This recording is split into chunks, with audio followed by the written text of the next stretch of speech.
السلام على الحسين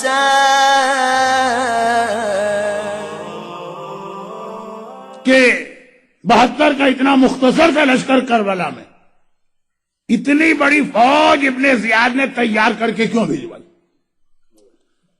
ایک تو یہ تھا کہ بہت سارے لوگ تو خود سے پہنچ گئے جب ان کو پتا چلا کہ اس جنگ میں حصہ لینے والے کو بھاری انعامات ملیں گے، لیکن جو پراپر فوج ابن زیاد نے بھیجوائی وہ بھی کم سے کم 30,000 کی رپورٹنگ، کم سے کم اس زمانے کی پاپولیشن دیکھیے گا۔ اور یہ ایک اختلاف اس لیے بھی آ جاتا کہ 30,000 تو وہ ایک باقاعدہ جو فارمل قسم کی آرمی ہوتی، اس کے علاوہ بہت سارے لوگ، یہ خبر پھیل گئی تھی کہ حاکم بڑا خوش ہو جائے گا، جو کربلا میں جائے گا بڑے بھاری انعامات ملیں گے، وہ خود سے پہنچے۔ ان کی کوئی رپورٹنگ نہیں ہے، وہ خالی لوگوں نے اندازے لگائے کہ کتنے ہوں گے، مگر یہ 30,000 بھی صرف 72 کے جس میں بچے بھی ہیں، وہ اس لیے کہ ٹھیک 1 مہینے پہلے ابن زیاد کوفے کے بازاروں میں ایک ایسا جہاد دیکھ چکا تھا جو ایک اکیلے نے کیا تھا۔ ایک اکیلا سپاہی تھا مگر کوفے کی ساری فوج، وہ خود ابن زیاد 1 مہینے پہلے دیکھے ہوئے۔ ہاشمی شیر کسے کہتے ہیں؟ وہ تو پھر بھی علی کے بڑے بھائی عقیل کا بیٹا مسلم ہے، محمد ابن اشعث ابن قیس کوفے کی فوجوں کا کمانڈر تھا۔ تاریخ کا جملہ ہے نا، آپ نے ہر سال مجلسوں میں سنا۔ پہلے ابن زیاد نے 200 یا 500 سواروں کے بھجوائے، کہا کہ اسے گرفتار کرو، اور ہر تھوڑی دیر کے بعد اس کی جانب سے ایمرجنسی کال آ رہی ہے کہ اور سپاہی اور سپاہی اور سپاہی۔ پوری کوفے کی ساری آرمی ختم ہو گئی، ابن زیاد بھی چکرا گیا، ایک اکیلا آدمی۔ چنانچہ اس نے محمد ابن اشعث ابن قیس، یہ بھی بڑا عجیب خاندان، اس کا باپ اشعث ابن قیس ساری زندگی مولا کا دشمن رہا، اس کی بہن جودہ ابن اشعث ابن قیس حسن مجتبیٰ کو زہر دینے والی خاتون، اور خود یہ۔ تو اس کا ایک بے اختیار اس کی زبان پہ ایک جملہ آ گیا۔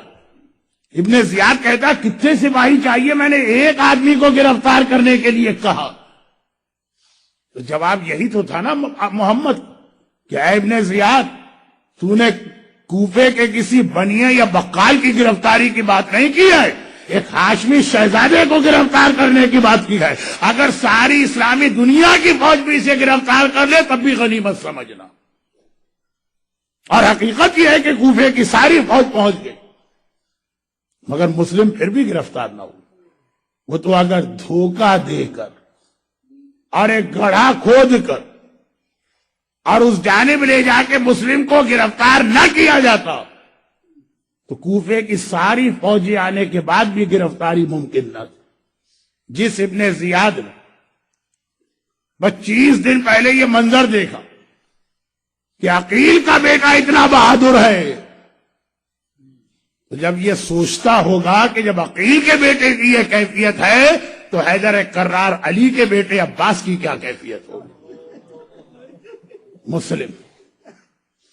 مسلم ابن عقیل کے حوالے سے آپ 9 ذی الحجہ کی مجلس میں تفصیلی مسائل سن چکے ہیں، لیکن ایام ازا میں بھی شہداء میں سب سے پہلے مسلم کا بیان اس لیے ہوتا ہے کہ آقا حسین نے مسلم کو اپنا سفیر بنایا۔ آگے آگے مسلم ہے، اس کے پیچھے پیچھے پوری حسینی فوج آ رہی۔ تو کل رات سے آنے والے کل سے مختلف شہداء کے مصائب شروع ہوں گے۔ آج بہت ہی مختصر، مسلم اور عباس یہ 2 فرسٹ کزن، اور پھر رشتہ بہنوئی کا بھی، مولا کے داماد ہے مسلم، تو جناب عباس کے بہنوئی بھی فرسٹ کزن بھی ہیں اور ایک ایج گروپ۔ اگرچہ ہمیں معلوم ہے کہ عباس کا رتبہ بہت بلند ہے، مگر امام معصوم نے آج ہمارے اس مجمع میں کچھ ایسے زائرین بھی آ رہے ہیں جو آج تک ہمارے ساتھ ہیں، کل انشاءاللہ کربلا پہنچ رہے ہوں گے۔ تو جب کبھی بھی آپ کربلا اور کوفہ جاتے ہیں جو زیارت امام نے آقا عباس کی بتائی ہے وہ تو ہمارے بچوں کو بھی یاد ہو گئے، لیکن جو اس کے الفاظ ہیں وہی الفاظ جناب مسلم ابن عقیل کے لیے بھی امام نے استعمال کیے۔ السلام علیک ایھا العبد الصالح المطیع للہ ولرسولہ ولامیر المؤمنین۔ یہ الفاظ جناب عباس کی زیارت کے، یہی الفاظ مسلم ابن عقیل کی زیارت کے۔ کربلا کے شہیدوں کا جہاد کائنات کا سب سے عظیم جہاد، مگر مسلم کا جہاد میں اس اعتبار سے عظیم کہتا ہوں کہ کربلا کے شہید جب جہاد کر رہے تھے تو ایک دوسرے کا ساتھ دینے والے تھے۔ پوری شب عاشور اصحاب امام بے شک عبادت کرتے رہے، مگر ایک دوسرے کی موجودگی میں وقتاً فوقتاً ایک دوسرے سے باتیں کرتے رہے، ایک دوسرے کا حوصلہ بڑھاتے رہے، گرچہ اس کی ضرورت نہیں تھی۔ کربلا کا جہاد جب تھا، جو شہید میدان میں جاتا تھا تو اس طرح سے جاتا تھا کہ آقا حسین اس کو الوداع کہتے تھے۔ عباس کے علم کے سائے میں وہ اپنی سواری پہ سوار ہوتا تھا، جب وہ گھوڑے سے گرتا تھا آقا حسین اس کا لاشا اٹھا کے لاتے تھے۔ جتنی دیر جہاد کرتا تھا اتنی دیر تک آقا حسین و آقا عباس اسے شاباش دیتے رہتے تھے، مگر کوفے کی گلیوں کا یہ مجاہد اکیلا تھا، تنہا تھا۔ ساری رات اس نے بھی عبادت میں گزاری، مگر یہ تنہائی کی عبادت تھی۔ جب یہ جہاد کے لیے روانہ ہوا، نہ کوئی گھوڑے پہ سوار کرانے والا ہے، نہ کوئی شاباش کہنے والا ہے۔ جب گرفتار ہوا تو اس وقت بھی کوئی نہیں جو آ کے مسلم کو جیسے حسین اور شہید کے سرانے پہنچے۔ مسلم کا جہاد اس لیے بھی عجیب ہے کہ کوفے کے کربلا کے جتنے مجاہد ہیں جب جہاد کرتے ہیں تو مقابلہ فقط تیر اور تلوار سے ہے جو میدان جنگ کے ہتھیار ہیں، مگر مسلم جب کوفے کی گلیوں اور بازاروں میں جہاد کر رہے ہیں تو تیر بھی پھینکے جا رہے، تلواریں بھی چلائی جا رہے، برچھیاں اور نیزے بھی استعمال ہو رہے، ساتھ میں مکانات کی چھت پہ کھڑی ہوئی عورتیں کوئی پتھر برسا رہی ہے اور کوئی گرم گرم پانی اور جلتی ہوئی آگ بھی پھینک رہی ہے۔ مسلم کربلا کا ایک ایسا مجاہد ہے، مسلم کربلا کا ایک ایسا مجاہد ہے جو آقا سجاد کے علاوہ باقی کربلا کے سارے شہیدوں سے اس اعتبار سے دوہرا جہاد کر بیٹھا کہ کربلا کا ہر شہید شہید تو ہوا ہے مگر قیدی بنا کے ظالم کے سامنے نہ لے جایا گیا۔ ہائے مسلم، شہادت بھی ملی ہے اور ہائے مسلم پہلے ظالم کے سامنے گرفتار کر کے بھی لے جائے گئے۔ مسلم کا جہاد اس وقت سے شروع ہوا جب مسلم نے ایک بڑا عجیب جملہ کہا۔ طوعا کے گھر میں اس ہاشمی شہزادے نے رات گزاری ہے۔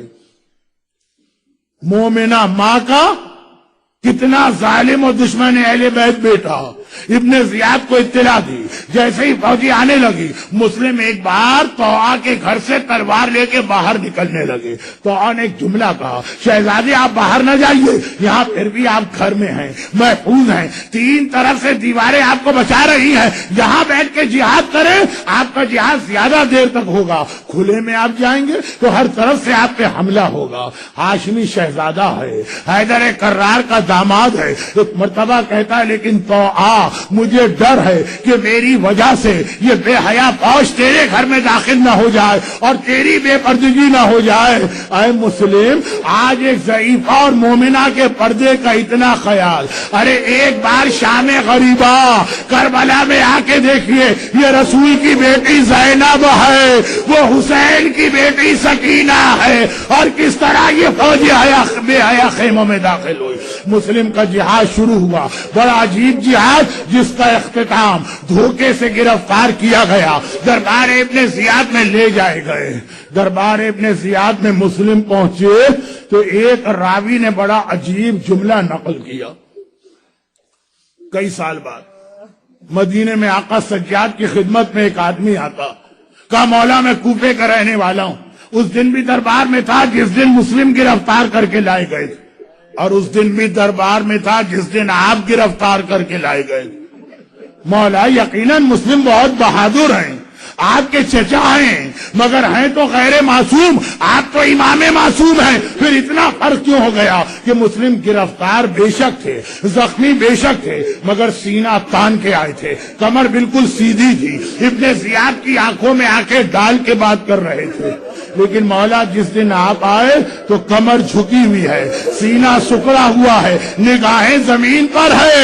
ہائے میرا امام سجاد، ایک بار فریاد کی، اے شخص تو نے میرے کلیجے میں برچھی اتار دی ہے، تو نے یہ تو دیکھ لیا کہ میرا چچا سینہ تان کیا گا، نگاہوں میں آنکھوں میں آنکھیں ڈال کے بات کر رہا، مگر یہ نہ دیکھا میرا چچا اکیلا آیا تھا، میرا چچا تنہا آیا تھا۔ لیکن ہائے جب میں دربار پہنچا، محمد کی نواسیاں، میری مائیں اور بہنیں کس طرح بے مقنع چادر کے میرے ساتھ لائے گئے اور عزاداروں۔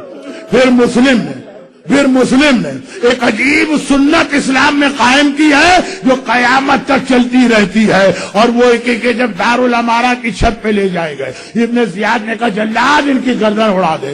دارالامارہ کی چھت پہ مسلم کو لے جایا گیا، مسلم نے چاروں طرف دیکھا، ہائے میرا آقا مجھ سے دور ہے، الوداعی سلام کروں تو کیسے کروں؟ وہیں محل کی چھت پہ کھڑے کھڑے راہ کوفے کا رخ کیا، آواز دی السلام علیکم یا ابا عبداللہ۔ آقا اپنی جگہ سے کھڑے ہوئے اور پلٹ کے کوفے کو دیکھا، وعلیک السلام یا اخی، بھائی مسلم تم بھی میرا سلام قبول کرو۔ مسلم نے بتا دیا اے مومن، اگر آقا تک پہنچنا کبھی مشکل ہو، جہاں بیٹھے ہو وہیں سے آقا کو سلام کرو، یہ سنت مسلم بن کے سلام وہاں تک پہنچے گا۔ مگر آخری دو چھوٹی سی روایتیں، جلاد کی تلوار تو چلی، مسلم کا سر و بدن ایک دوسرے سے جدا ہوا، اور ادھر راستے میں حسینی قافلہ راستے میں ہے، کئی دنوں سے کوفے کا راستہ بند ہے، کوفے سے کوئی مسافر نہیں آ رہا، سب سے زیادہ بے چین عباس ہے۔ ایک مرتبہ عباس نے دیکھا آج کئی دنوں بعد کوفے کے راستے سے کوئی مسافر آ رہے، ہاتھ جوڑے، مولا اجازت ہو انہیں بولا کہ اپنے بھائی مسلم کی حالت دریافت کر لوں۔ حسین کو تو معلوم ہے مگر قافلے کو اطلاع دینا ہے کہ عباس بلا کے لاؤ۔ مسافر لائے گئے، عباس نے طلب کے کہا کوفے کے آنے والوں کیا تمہیں کچھ پتا ہے میرا بھائی مسلم کس حالت میں ہے؟ وہ کوفے گیا تھا، کوئی خبر نہیں آئی۔ مسافروں نے سر جھکا لیے، کہا آقا جب ہم کوفے سے نکلے تھے تو 3 دن گزر گئے تھے، کٹا ہوا سر دارالامارہ پہ لٹک رہا تھا، بے سر کا لاشا کوفے کی گلیوں اور بازاروں میں گھسیٹا جا رہا تھا، مگر نہیں حق ادا نہ ہوگا مسلم کا اگر مسلم کے پورے سلام کو بیان نہ کروں۔ دارالامارہ کی چھت سے آقا کو سلام کیا، مگر 11 محرم کا قافلہ شہر کوفہ میں داخل ہو رہا ہے۔ ایک بار زینب سر جھکائے بیٹھی ہے، سلام سنا، کوئی میرے بھائی کو سلام کر رہا، السلام علیکم یا ابا عبداللہ۔ زینب گھبرا گئی، السلام علیکم یا ابن رسول اللہ۔ زینب پریشان ہو گئی، یہ دشمنوں کے شہر میں میرے بھائی کو سلام کون کر رہا؟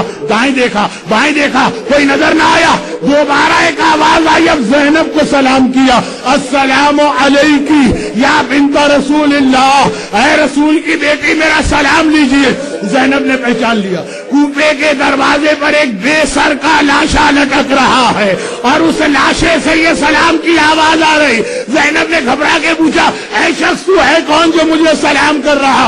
جواب آیا شہزادی آپ نے اپنے بھائی مسلم کو نہ پہچانا، ارے میں آپ کا سفیر 1 مہینے سے یہاں آپ کا انتظار کر۔